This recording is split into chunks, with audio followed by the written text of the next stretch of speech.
ô cho nó cho nó tốt lại nè nhớ chúng là mình sẽ cuốn tóm bể á bể ra nhớ chúng là sẽ cuốn tóm bể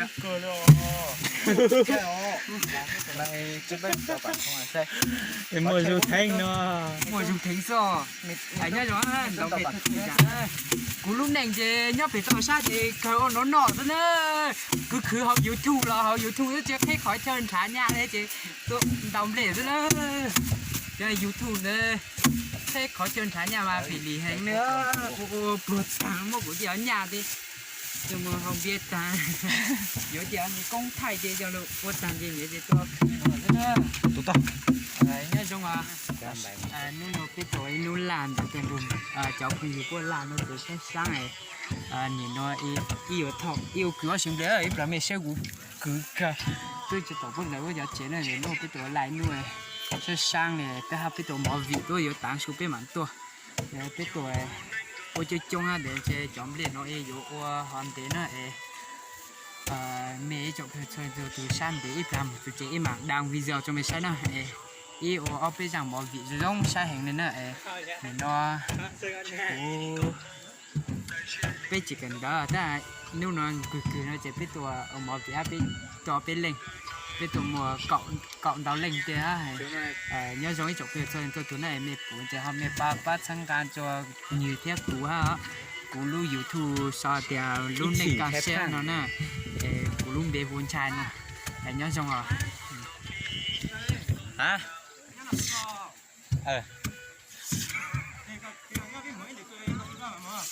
nó biết tuần tụ bài nó là đấy nhìn nắng lúc cho lầu thì gì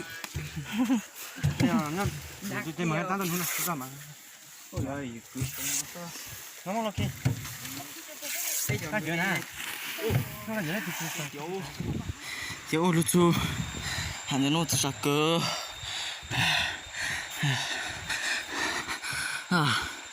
chơi chơi tụi bay tụi nó tự sát cơ nhặt cơ thế nữa 50 cân nữa này có thể làm được chồng em chưa nặng lắm nữa sao tới tới nữa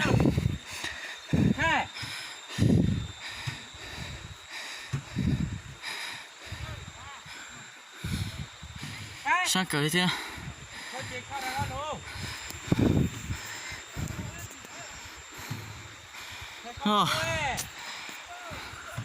cho thằng nó cho đã làm tiểu chỉ cho bờ lưu xuyên á to tàng nè nè bún nhá đi nào để cô chết to bún nhá thì đút này anh cô mong mò ta chia tiểu ai xe cú chạy cú lúa lên anh cô mò khao đó coi cho khâu cú cho không cú lấy lõ luôn còn lỡ luôn ta cho lỡ luôn còn một cả khâu tôi anh cho con trai lỡ tôi chạy lúa nè còn mấy con tia con lấy à cho khâu câu tôi tí một cái khó luôn nhớ ra cho la này nó nè cũng lấy chết tí nữa cái nó phán cờ nữa chú hắn đây ăn chú cờ cái để tặng cái tao mà mua để học này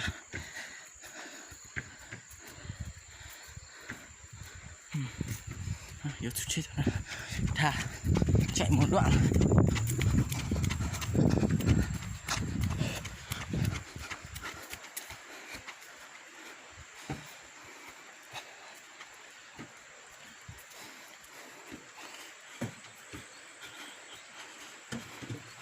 cho trên là toàn bộ biết cho cái tí nó cho xin giải liệu xuyên này cái tí lâu tao nó nghe thật sự chúng lên mà rồi nhớ chứ to á tôi xả lên giờ thông lên chứ nhớ biết thông lên một chế nó này đúng này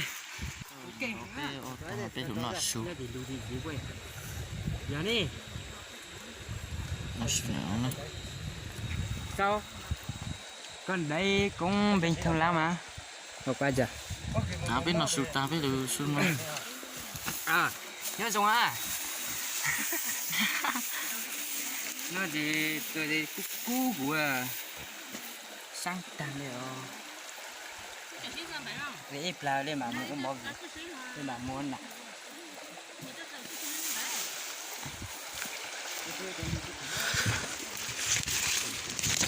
nóng không bạn? có nóng có cho bạn ạ. Chào nhá. Nóng quá nhỉ. Nóng quá. Nóng là mình vào đây cho nó dần nó mát tí. Bóc cừ này nó này. Có cái giống chả nữa. Bóc cừ nó là lon tay nữa. Bóc cừ lục rồi. Tí mà tí. Nên giờ này phải lo canh chỉ. Nó giống nữa, nó biết tổ được cô lạc. Cái thật ta. Cười ta đâu. cười tí nào. Cứ tí gì đâu. Dai quá. Anh này đang pha nha. Mua lồng cao nó chỉ khép tí thôi. Đây cho nặng giờ vẫn nằm mọp đi. Trộm tủ là pe. Tôi lại tăng cho bệ đã đang tặng cô hai cho mẹ nữa. Thế tôi lại tăng ở nhà cô lực giờ nó chế bên chế sao. Nhà nó là trốn đây tiệp bởi cho tao thật tăng lên. Ta mà xe tiểu chẳng. Nó kỳ tê mà tao tiểu chẳng. Cô thông bệ tăng cho bếp bây giờ sao. Chỗ tí nó cũng chết tăng là chỗ bếp sao. Thế mà có ta sao.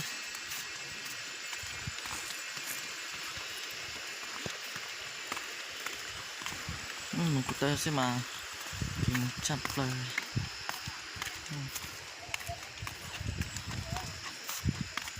tự kế nó để cái nó cách cả mày 5 km 7-8 km lên nó tự kế thật thô lắm để sửa rồi một cái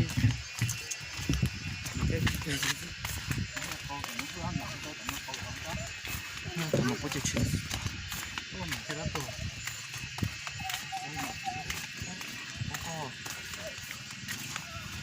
Hello. Mình giới thiệu mình tên là Sơn Tùng nhá. Sơn Tùng kết cướp. Rồi, nó nè các chú ơi.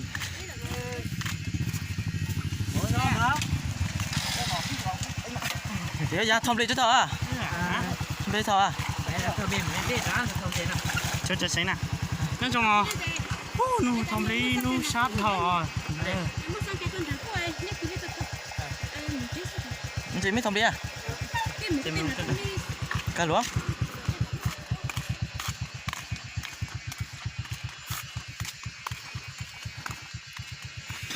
Đợi tao với, đợi tao với. Đây hiện tại tôi bây giờ đang thả dép và đây là một con thuyền đang chạy ở biển Nam Sam ở dưới miền Nam ra biển Bắc. Đây là cầu thủ Messi của Việt Nam. Còn đây là ông giáo đang thể hiện tay lái của mình. Đây nhá, mình đi về giờ nhá anh em nhá. Nói sao thiệt thôi nhưng mà anh em bọn tao về nhà rồi, bây giờ tối lắm rồi, đói bụng quá rồi. Bây giờ phải về thôi, về tắm thôi, bẩn hết cả tay rồi, da đỏ hết rồi. Đây đường nhỏ thế này nhưng mà hết nha. Đây là một con, đây có nước để đi làm ruộng. mương, đây là mương. Đây người ta gọi là cái mương của nó. Còn đây là đây còn chết thu nhá. Lúa đây còn chết thu. Còn lúa của người thăm bạn thì đã thu hết rồi. Đây là cái tre. Cái tre rất là to, khổng lồ. Đây nhá, mình đi về rồi nha. Thì tụi cứ gọi tàn trồng đâu nhá. Tụi hái tụi nó sẽ tên là lô lên này. Không biết là đi mẹ.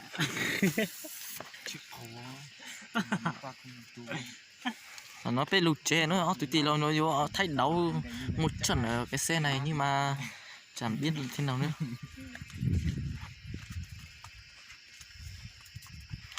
Còn đây là đại ca dân chơi. Nhìn phát không biết. Nhìn phát không biết. Nhìn phát không biết. Đây hãng Alu. Hai tên là một tên Lu hay một tên Sận nha. Mỏ Lu, mình tên là Mỏ Lu.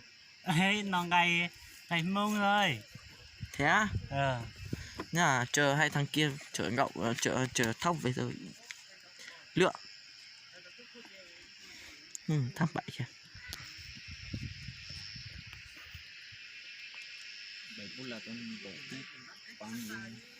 Một là thằng cho tao là cho bây giờ chứ. Khi là tặng thằng bọn mẹ với lẽ rồi. Khi là về bọn mẹ với lẽ. Chân bỏ bên lý giá. Chồng, tao thì rất cảm thấy. Mày nghèo lắm à? Mày giàu à? Mày nghèo lắm à? À?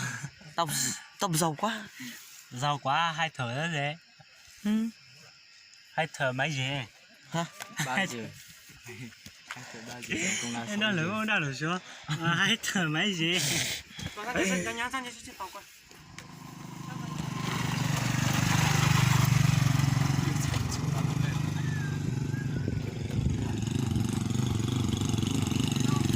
Dân chơi nhìn phát không biết. Thằng đang ở trong phòng kia. Như ra mình có Thế rồi. À, nhớ chưa? Thôi nôm lấy sang này. Sang mì mía mà nó cho xuống móc cái chim móc họ quất. Lên. Rồi xeo cũng mua. Ui, không tin nổi bản thân. Đúng không?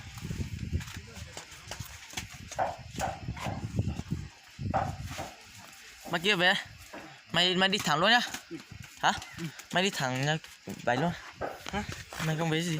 Một tỷ phong hả? Này, chơi mà. Một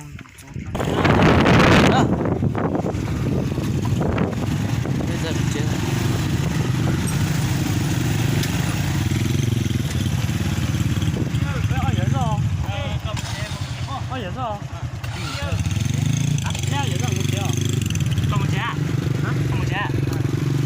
Chơi mà chứ? Chơi mà. Một tỷ phong em ra tôi.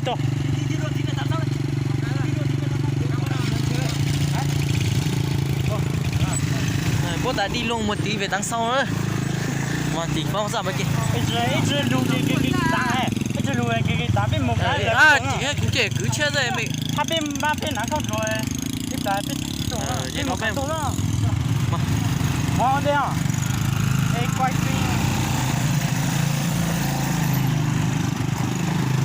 Đây, tay lái chế hẳn tay đua.